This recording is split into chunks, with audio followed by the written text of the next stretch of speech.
Assalamualaikum warahmatullahi wabarakatuh. Di sini saya akan menceritakan eh, tentang penerapan data mining untuk estimasi penjualan obat berdasarkan pengaruh brand image dengan algoritma expectation maximizer.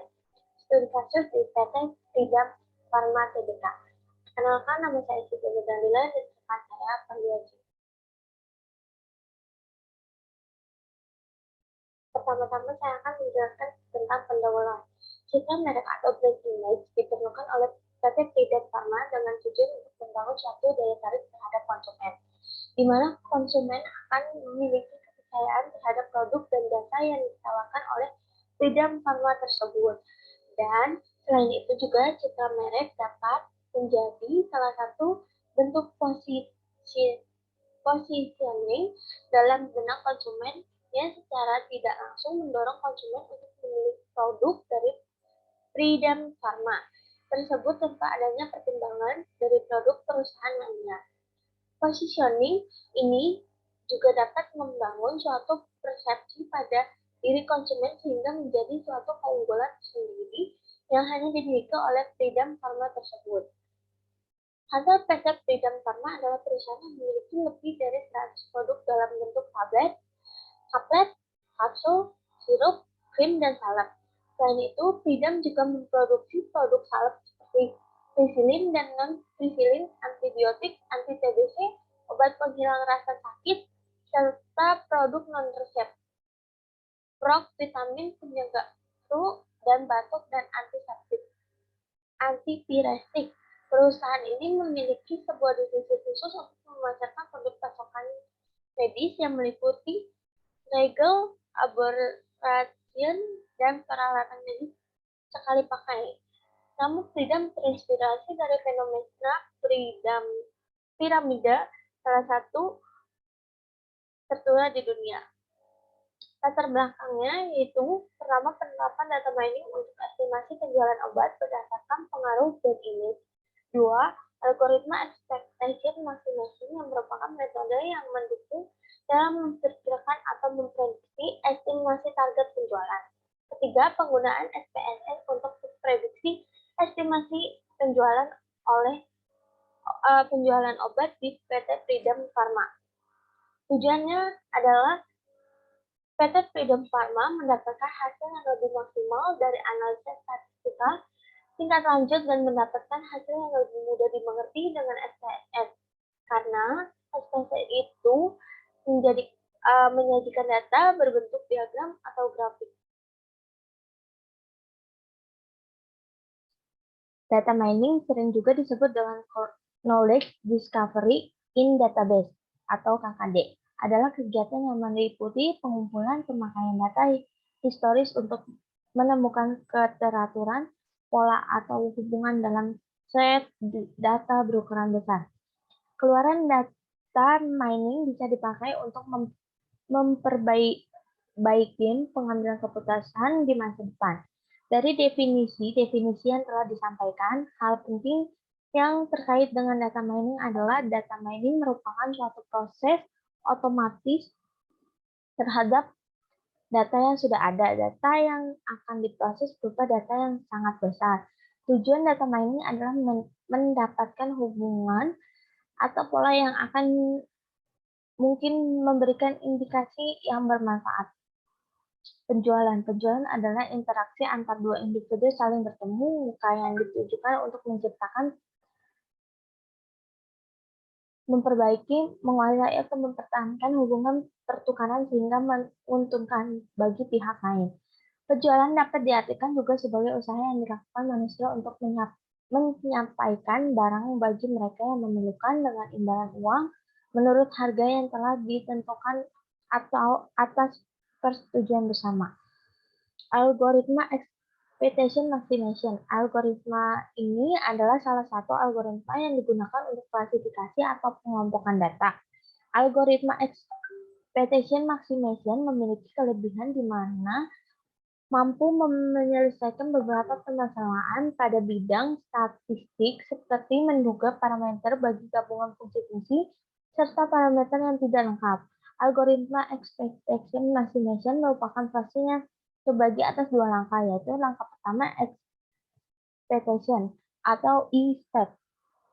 Pencarian nilai ekspektasi untuk fungsi likelihood berdasarkan variabel yang diamati. Kedua, langkah maximization atau M-step.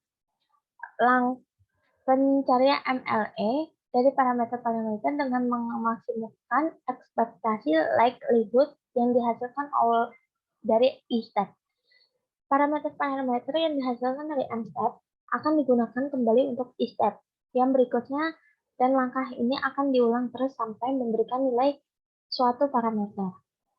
Hasil dan pembahasan. Analisa dapat didefinisikan sebagai penguraian dari suatu sistem informasi yang utuh ke dalam bagian komponennya dengan maksud untuk mengidentifikasi dan mengevaluasi permasalahan, kesempatan, hambatan yang terjadi dalam kebutuhan yang diharapkan sehingga dapat diusulkan perbaikan-perbaikannya. Penelitian dilakukan di PT Pyridam Pharma Tbk dan berdasarkan penelitian brain image yang dilakukan pengolahan data. Pembahasan. Algoritma expectation maximization adalah salah satu algoritma yang digunakan untuk klasifikasi atau pengelompokan data. Algoritma expectation maximization memiliki kelebihan di mana mampu menyelesaikan beberapa permasalahan pada bidang statistik seperti menduga parameter bagi gabungan fungsi-fungsi serta parameter yang tidak lengkap. Berikut adalah daftar pemesanan obat dan fungsinya. Pembahasan. Perhitungan ekspektasi probabilitas dilakukan dengan contoh 3 kelas yaitu Y sama dengan 1, Y sama dengan 2, dan Y sama dengan 3. Dengan 4 fitur, X sama dengan 1, X sama dengan 2, X sama dengan 3, dan X sama dengan 4. Data Y adalah klaster bidang obat yang akan direkomendasikan kepada mahasiswa berdasarkan fitur X. Fitur X merupakan representasi dari mata kuliah dan nilainya. Perhitungan dengan algoritma ini mempunyai dua tahap utama, yakni tahap perkiraan expectation dan tahap maksimisasi atau maximization, di mana tahap ini akan diulang increment sampai nilai data Y mencapai nilai 0 atau nilai 1. Secara teori perhitungan, expectation maximization dijelaskan dari paper yang dibuat oleh Arthur Dempster, Nan Leahy, dan Donald Rubin dalam jurnal Royal Statistical Society. Pada tahun 1977, algoritma EM termasuk algoritma clustering yang berbasiskan perhitungan probabilitas secara iteratif. Algoritma EM melakukan dua tahap yaitu expectation shape dan maximization shape. Pembahasan. Pada tabel 2 di atas, data Y sama dengan 1, Y sama dengan 2, dan Y sama dengan 3 adalah data awal yang akan dihitung probabilitasnya. Kelas yang dimiliki oleh setiap fitur X1 sama dengan X1, X2, X3, dan X4. Tabel tersebut menunjukkan bahwa Y belum diketahui untuk data setiap fitur dapat dilihat bernilai 1 jika obat yang diambil misalnya bernilai 1, dan 0 jika obat yang tersebut bukan bernilai 0. Tabel 3 di atas adalah tabel frekuensi yang dimiliki oleh fitur terhadap kelas Y1, Y2, dan Y3. Pada alok kondisi nilai frekuensi setiap fitur X1, X2, X3, dan X4 belum diketahui. Untuk dapat mengetahui nilai frekuensi setiap fitur terhadap setiap data, maka digunakan sebuah model parameter tabel 4 berikut yang berisi model parameter masing-masing nilai X1, X2, X3, dan X4 diperoleh dari secara random, di mana jumlah total seluruh fitur yang sama dari fitur harus berjumlah 1. Dapat dilihat bahwa X1 sama dengan 0,1 ditambah 0,2 tambah 0,1 sama dengan 1, X2 0,3 tambah 0,3 tambah 0,4 sama dengan 1, X3 0,8 tambah 0,1 tambah 0,1 sama dengan 1, X4 sama dengan 0,8 tambah 0,1 sama tambah 0,1 sama dengan 1, dan alpha 0,1 tambah 0,2 tambah 0,1 sama dengan 1. Dari nilai yang dihasilkan secara random ini, berikut akan dihitung frekuensinya setiap fitur X beserta nilai probabilitasnya terhadap kelas Y. Nilai probabilitas iterasi terakhir dari kelas Y, data yang bernilai 0 atau 1. Tabel di atas menjelaskan hasil estimasi dari jumlah data obat sebanyak 11.167 orang, di mana nilai mengestimasi terendah mencapai nilai 100% dan nilai tertinggi 100%, serta rata-rata 67%. Nilai 100% artinya bahwa diestimasikan suatu jenis dan fungsi obat dengan kadar 100%. Implementasi algoritma expectation estimation pada SRS.